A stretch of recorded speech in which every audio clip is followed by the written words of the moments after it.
So going back to going back to the movie. We're talking about the nightmare sequences. Let's talk about the mausoleum nightmare. Okay, so he goes to the mausoleum and he looks at Martha's grave, and then blood starts seeping out of it, and he's like, "Well, what the fuck?" And then I like it because as one would, because Ben Affleck, like, just the look on his face of what the shit. He really portrayed hallucination reactions really well, like, or he's just like, I don't, what the fuck.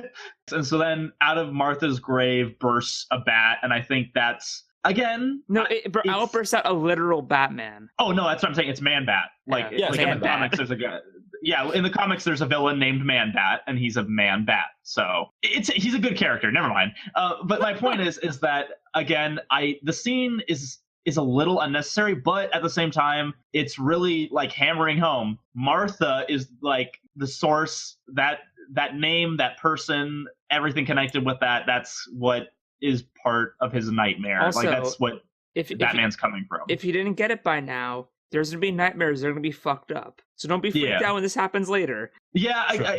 And so the film is basically just getting you adjusted. Yeah, and so basically there's this series of events where Lex, I assume that by this point he knows both of their identities because both of them get invited, and it's like Lex's way of setting them up, and Bruce is using it to hack the mainframe. And then, so Mercy Graves is like, what are you doing now? He's like, I was dead, one too many martinis. And then, so he gets the info, and then Gal Gadot's Wonder Woman steals it, and then there's that whole scene. But basically that leads into when she eventually gives it back, and he's decrypting it, and so it's at like 2%, and then suddenly we smash cut to Mad Max Batman.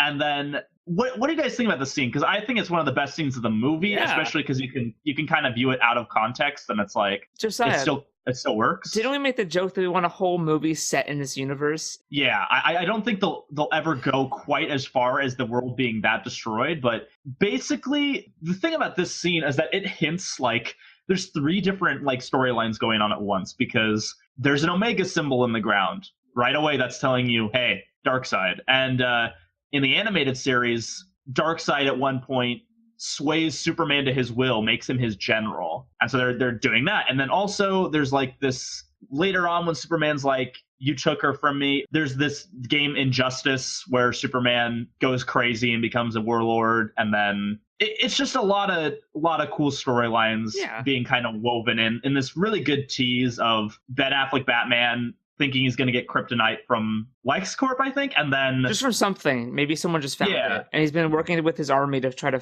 for his resistance, to try to find a tool to defeat Superman. Yeah, and so basically, the Superman soldiers are there. They're gunning people down. Batman's like fucking shooting people. It's the first time we see Batman fight, by the way. Yeah, it's so good too, because he's also murdering people. Because basically, what he's doing is he knows he's going to get captured. There's parademons coming. He doesn't even give a shit. He just is trying to kill as many troops as he can before he goes down. Yeah. Which, for a second, I thought that parademons were, like, on his side. But I think they were just, like, snatching people indiscriminately. Because they were like...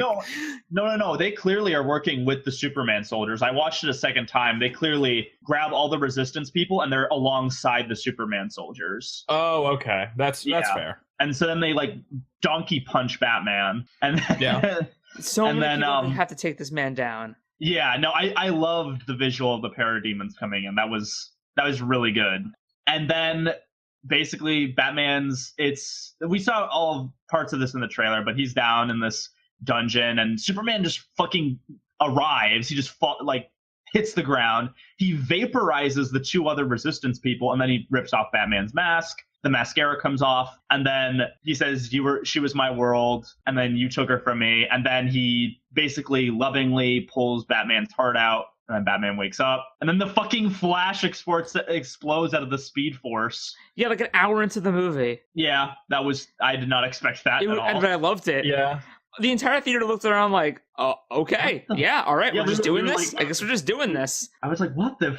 okay. Because I was really happy because I'm like... Because that's what I wanted at the DC universe, was just throw everyone in. Just do it. Just get out of the way. Just do it. Yeah, I am not going to, like, unlike some people, I'm not going to critique this movie for the flash drive scene, because it's like, no, let's not copy Marvel. Let's not do a build-up movie for every character. Let's just establish them.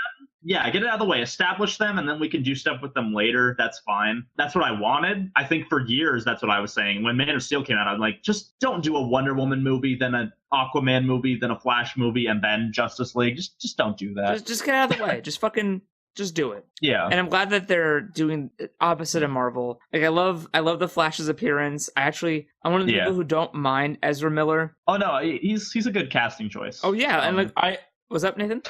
I haven't seen him in anything, so I can't really judge him as Flash. No, you have. You saw Perks of Being a Wallflower. I didn't. I watched like 10 minutes of that movie. So. Okay. Well, I haven't seen Ezra Miller in anything either. His one scene, I thought and it was 2 scenes. I thought it was like, I bought that he was the Flash immediately. Yeah. I mean, I wouldn't go that far. I would say that I didn't have a problem with him. I hated the design of the Flash armor, but then again, it was I didn't see much of it. Future though. And actually going back to the dream thing, thinking back on it, I did love it. I thought it was really good. But the one thing again that I think would have made it better was if like Batman didn't kill in the real world, because then that would make it shocking in the dream when he starts killing people. And I was like, oh shit. Because like my exposure to this movie, I read a really brief review where it said that this Batman was like accustomed to using guns and like brutally murdering people, and I was like, oh god, this is going to be weird. So the first time you see it is in this dream where he's shooting people in Mad Max Batman, and I'm like, wait, this is a dream, that doesn't count. Then the second time he has his fucking sniper rifle, and I was like, holy shit, this is terrifying. But then it's just the tracking thing, and I was like, oh, okay, it's just a fake out, it's fine. And then he starts using a machine gun and towing a destroyed car to crush people, and I was like, oh no. So me and Josiah said that his name's the War Bat. Yeah, like the War Doctor, it's the War Bat. Oh, okay. But yeah, I did really like that scene. When I first talked to Josiah about it, I said that I was like a little bit, I mean, I didn't want this event to actually be true because it is so freaky and dreamlike. But at the same time, I kind of wish at least part of it was true, because I wanted the scene of Superman ripping off his cowl to be real. Yeah. But, since it happened, I was like fine with it. I love the Flash scene where he's like, you can't trust him. And oh no, did I come too early? I came too early. See, the reason I like that is that as a cameo, that's great, because for comic fans, you know who that is. You're a non-comic fan, you're just like, what the fuck just happened? And it just makes you really, I feel, well, it might make you disconnect from it, or it'll make you really intrigued as to where the story goes. So, it worked well. It's like, yeah, fucking time travel. Get used to it. Yeah. I loved it. It was just like, yeah, no, it's comics, deal with it. Yeah, exactly. So, yeah, and then what I did like is that the Senator doesn't allow him to bring the kryptonite in, because even though she's anti-Superman, she's like, the fuck do you think I am, a stereotypical corrupt senator in a superhero movie? No, I'm you're not getting this in here. So I did like that, and that was she had a very interesting character. She had a lot of depth to her, because like you would expect her to be like, because then in that scene, even in the trailer, I was like, oh, is she gonna side with Lex? Then I'm watching the scene and I'm like, oh shit. Yeah. Don't piss in this jar of corn granny's peach tea. And it's like, damn. I can't believe I'm saying this, but a big plot point in Batman v Superman is a jar of Lex Luthor's piss. It's beautiful, though. It's beautiful. I don't know. Okay, so I was fine with Lex delivering his piss to the senator. As far as his interpretation of the character, that worked. That was fine. If you accept, if you understand the mindset of Eisenlex, then that is fine. That's not too outlandish. What didn't make sense to me was why that like freaked her out, and why she was suddenly paranoid because she saw a jar of Lex Luthor's piss. Because of that scene. Like I would. Yeah, exactly. But that. It was basically all that would tell me is he gave me a jar of his piss. Really? You wouldn't look deeper into that. Gross. That Lex Luthor wasn't here at the hearing of Superman. That Lex Luthor was trying to get in a material to kill Superman, and then that he didn't show up. Once she sees that he's not there, that's when I could see the wheels turning. But the fact that it's the piss that sets her off and makes her go, yeah, and then like dramatically look for Lex, because if she had gone like, what the fuck, piss, Lex, what are you, and then sees he's not there and then starts freaking out, that would make sense. But it's clearly the piss that like upsets her. Makes her fearful for her life. Because she sees that. Okay, all right, listen, you're really simplifying something that's not that simple. And like you're saying, oh, it's just piss, and it's like, what the fuck, really? That's all you got out of it? God damn. Like, she sees it, and it's the jar, and I don't know if it's piss or not. I didn't think it was. No, it's Granny's tea. Oh, I did. I immediately knew. I was like, is that Granny's peach tea? No, I knew that, but I didn't think it was literal piss. Well, I putting it there would make no sense then. It would. No, if it was his literal, if that was the case, and I don't think he would have gone that far. But you don't think Eisen Lex would have gone that far? Can I say it though? Can I talk? Like no, that's all I was. Okay, so she sees the jar and she just sees the T part of the label, and then she looks up and sees Eisen Lex is in there and looks around. She's like, she's trying to form her thoughts because Lex Luthor obviously went to her podium and put it there, but he's not in the audience, and this is like the Superman hearing. So she knows something's up, but she's trying to just like keep calm and like form her thoughts right, but she's like so distracted, and then as she turns, she sees that it's actually Granny's peach tea, and then she knows that, oh no, he got the kryptonite into the country. He's gonna try to fuck over Superman. What do I do? She's just trying to figure things out, and then the thing happens, and I think it makes perfect sense. Like I don't understand like why you think it's, oh, she just saw a jar and she freaked out. It's like, yeah, because she understands that Lex Luthor won. No, I get that she gets that. I think Nathan's saying that he wanted a different emphasis. I think it's just, to me, it's just the way it's shot. Well, I will say, though, the scene, it's a weird kind of response, because it's like, from what I'm like kind of listening into what the audience thought both times, and so it's like, it was like a funny moment, and then like an awkward moment, and then a scary moment, and it was like all kind of mixed into one. It was really interesting. Well, because I think that's it's like in spoilers to Game of Thrones, like season 3. It's like the Red Wedding, when like all of a sudden like the doors lock and Catelyn's like, wait, what? And everyone's kind of leaving, and everyone seems to have swords, and the band's playing Reigns of Castamere, and you're slowly being like, oh, something's wrong with this. And I think in this scene, the senator was Catelyn, where she was basically like, oh no, yeah. I lost. Like, and then, you know, the thing happens. I will say that it's a shame. I don't know why they had Mercy Graves in the movie as Lex Luthor's assistant if he was just going to blow her up. Why is she a big character? Well, she's like a constant loyal assistant to Lex in the animated show. Like, why even have her in the movie if she was just going to blow up and not say anything, really? I don't know. I don't give a fuck, though. Well, then why was she in the movie? That's my point. Like, just gave her a name. Like, it was a reference. Like, so I don't like that. So here's the thing. I get that you don't really care if they do full on accurate to the comics or whatever. That's fine. But at the same time, this is still supposed to be an adaptation. Like, not like it shouldn't. Like, I don't feel like a Batman v Superman film should be like this much of a reimagining, to the fact that it like almost feels outlandish to anyone familiar with these characters, because it is like, I think they try to like way too hard to be unique with their interpretations. Not necessarily with Batman, because Batman was pretty comic books close in most cases. But I think with characters like Superman himself, with Lex, with, well, I guess you could count Mercy, even though she didn't do anything. Well, but I feel like with a lot of the characters, it's sort of just take the name and rough appearance and then just do something completely different with them. And that, for me, does not work. Well, no, I don't think I'm saying that.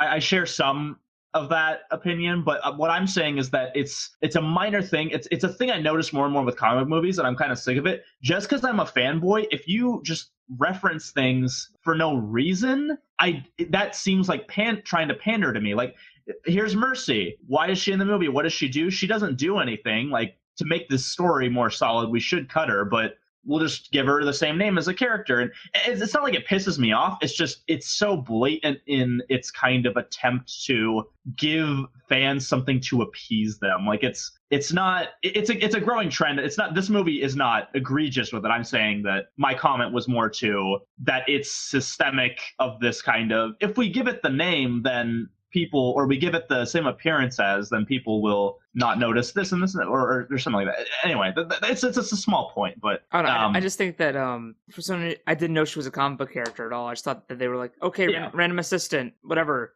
There she is. It's kind of like the Jimmy Olsen thing, where it's who's Jimmy Olsen? He's like Superman's best friend. Like, he's like one of the most enduring parts of. He's been around for like 75 years, but he's been in like I don't think was he in Returns, Nathan? He was in Returns. Yeah, he was like in all the and Man of Steel. Jenny was supposed to be Jenny Olsen, but then they retconned that. So technically, N. Olsen has been in every Superman film. He's a long-standing character. I'm saying that like they just it's not like it's gonna break the movie for me. I'm saying that it's just I don't know why. It's weird. Yeah, I sort of use that to springboard it into my complaint towards other characters, but okay, yeah, I just wanted to make it clear what I was saying. Anyway, the Senate gets blown. It's the Capitol building, isn't it? Yes, I guess the courthouse. It gets blown up, and again, here's a thing where immediately after, everyone knows it was the guy in the wheelchair, but then they're still blaming Superman for some reason. I don't know why. Yeah, like, and he blames himself, which makes more sense. Because a tiny bit more. I like his I slightly like his scene with Lois afterwards where he's like, I didn't see it, and I was like, oh, that's I did like blaming yourself for not saving people. That's what the end of Man of Steel should have been. So yeah, okay, yeah. Well, that was his whole movie. But that was the whole movie. It was an apology, but so I guess we just go straight to Doomsday, right? Well, to be fair, for a lot of the movie, Lex is setting up Doomsday. And I did like that. That was a good move. He gets a little bit of kryptonite and uses it to cut off Zod's fingertips so he can have his prints. Yes. Because he gets access to Zod's body. Yes. He uses that to gain access to the ship. To which he's like, I want to learn fucking everything. And in that scene, we can infer that he basically learns about a lot of scary things. Yes. Including basically the devil. Yeah. Which I'd have to really see what that scene is like because I think that was released it online, by the way. I just haven't watched it because I don't want to yet. Oh, we'll have to. I might have to look into it. Well, I'm gonna wait till the I'm gonna wait till the arc comes out till I talk about any deleted scenes. I don't want to know yet till I see the whole completed piece. I want to see the whole puzzle. Okay, fair enough. That's fair. But yeah, that's actually one of the things I disliked because from what I saw, so he goes into the ship and he's like, I want to learn everything. And with that very simple command, somehow he is able to stumble across this ancient, forbidden, like, you can't do this thing ever account from old, like, Kryptonian science, and then is able to, like, internet logic the computer into doing it because he's just like, this is forbidden. How did he find out how to make a doomsday? I know. I'm sorry. I just like the way you phrased that. How did he find out how to make a doomsday? One thing I think I made the joke. Did I make it to you, Sal, or did I make it to you, Nathan, where I said, why wouldn't you delete that from your computer? Yeah. Your genetic database, you probably should wipe that if it's the aberration with no name, or the abomination, But I did like how they set it up. There were worse ways you could have set up Doomsday. Absolutely. Let me be clear. Like, yes, you have to assume that he has all the logs and he looks up specifically, like, because I assume the whole giving his own blood thing was so that it would create a link between him and the monster, but it just doesn't work. Maybe because he's not Kryptonian. I don't know. Maybe because if you had been Kryptonian, you could have controlled it. Maybe that's what it is. And so he stumbles across that. And then what I liked is that I basically inferred this. I didn't have to have it told to me. Is that Lex found out about Darkseid through this? Yes, because so there's two that makes scenes. A lot of sense. Can I talk about the two Darkseid scenes? Yeah. So early on, during one of Lex Luthor's really cool monologues that he does, when he's talking to the senator, he says, after my daddy died, not a single thing in his office has been moved, but do you think I can change just one thing? And he walks over, and there's this really cool painting of it's like a cross split of the war in heaven, basically. Of angels descending and then demons rising up. And he's like, I think I should turn that upside down because devils don't come from hell beneath us; they come from the sky. And I was just like, oh fuck. But that comes into play later when it's intercutting at the end between Lex Luthor in jail and them taking crime scene photos of his office, and then you see the portrait upside down. And Lex Luthor in jail after Batman leaves, he says like, God is dead. And now they're going to come because the protector of the world's gone. The bell's been rung. And it was like, he's basically talking about Darkseid. And basically saying that now that Superman's gone, nothing is stopping anything else from attacking Earth. Because so much crazy shit's been happening that it's basically sent like a dinner bell out to the universe that says, hey, we're right for the taking. I did like how they kind of played that out. It was the thing is that what I'm wondering is, did Lex create Doomsday to be his weapon against Darkseid. Like he didn't trust Superman, so he wanted his own weapon against the apocalyptic forces that were descending. Like I mean, that's what I assume. He did clearly want it to kill Superman, but yeah. I guess, he definitely still wanted something he can control. I will just say, I hated that painting and everything to do with it because it was so awesome. It was on the nose. Yes, so on the nose, so obvious. Where it's like, I get it. Like, I would have dropped it if they hadn't shown that he actually switched the painting at the end. That just, oh my god! Like, I don't know. That was really over the top to me. It's pretty cool, right? No. Can we get to actual Batman v Super that part since we skipped it? So let's talk about the actual machinations that get Batman and Superman to fight, and then we'll talk about the fight. So I really like the first confrontation where Batman drives his fucking car into Superman. I love that whole bit. It was so scary. I thought that was... There's a lot of jump scares in this movie. Yeah, Superman jump scare. Yeah, because even Batman was like, "Are you fucking serious?" And he steps on the gas. Oh yeah, like fuck it. Yeah, I love their initial confrontation, and while I do not like the technicalities that motivate them to actually oppose each other, I do think that the actual fight between Batman and Superman is accurate, roughly to how it should be. I don't think it was super creative at all because it pretty much did the Dark Knight Returns. Just like pretty much every standard Batman fighting Superman story that's been done. Yeah, but, it basically felt like them. I could feel the screenwriters going, okay, how do we make this so that Batman can hold his own against Superman? Well, he set the battlefield, so he's got traps and shit, and he's got his kryptonite weapons, and he's got his super armor. Since because he had months to prepare, and if he has months to prepare, he can do anything. Because he's Batman. Because he's Batman. And so we get to the fight, and then they bring in the logic of, yeah, but Superman too strong, and then that comes into play more and more until eventually we get to the point where Batman basically wins because he's Batman. So I think that fight was very, very technically well done, and it goes about how I would expect. I don't think it was very creative, and it wasn't very catching for a film called Batman v Superman. I guess because I haven't read anything where they fight, I thought it was really cool and well done. But I guess if you're well versed, you expected it. But for me, being someone who never have seen them fight, I was thoroughly enjoying it. I thought it was super creative. I guess I was wrong. I haven't. To be fair, I haven't seen any actual fights of Batman v Superman.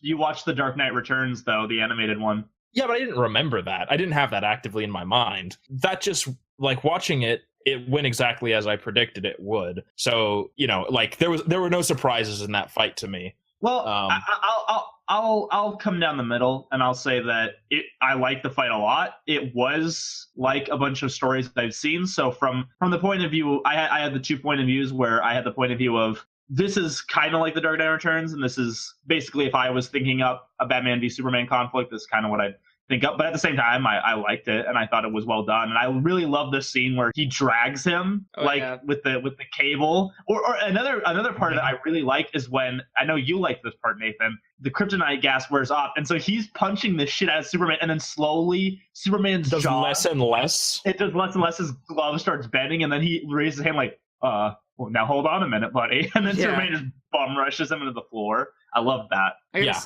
gotta say though, for maybe the only time we'll ever see Superman and Batman fight on the big screen, I thought it was pretty good. Yeah, it wasn't bad. Yeah. It wasn't exactly. I'm not disappointed with it at all. I thought it could have been a little more creative, I should say. I also didn't like how it just started one of my favorite parts of this movie is Ben Affleck's performance of Batman. It is exactly what I was hoping and more.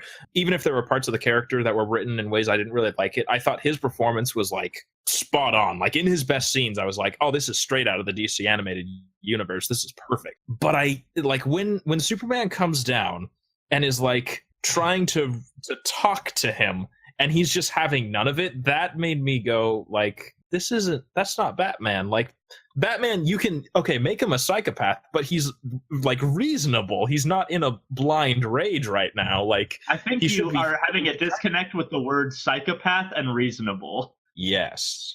See, I think it made sense given how the rest of the movie went out. I think it perfectly fell in line with how he acted, how determined he was. Everything kind of led up to that moment. I think that it made sense that he would not hear him out and would just be like, no, I have to end this. He has to go down. He can't stay around.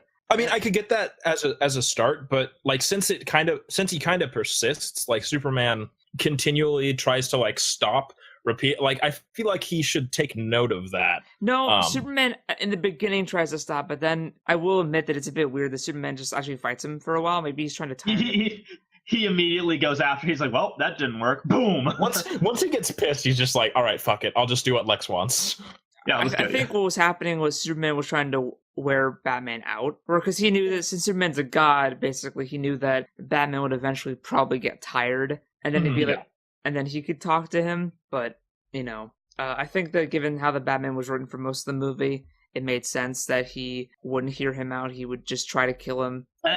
And I'll say a funny thought I had. I needed to, I just remembered. I'm so glad I remembered it because I needed to have it said on the podcast. Remember how I brought up how Daniel Craig, James Bond, could like beat the shit out of all the other ones? I feel like that's and it's not that those ones aren't cool or anything, or that they aren't badass, but Daniel Craig's just so raw and full of power. I feel like that's the way with Ben Affleck Batman. Like, he could beat the shit out of any other of the film Batmans. Like, he could just annihilate them. But like, without power. Oh, yeah, because the way they portray him is like this superhuman fast, like the games in the comics, whereas like Christian Bale and Keaton were more realistic in terms of the fighting, and however you want to say that. But I feel like that it just amused me that that's a similar. These are previous versions of this character, and they're still cool and they're still badass. But holy shit,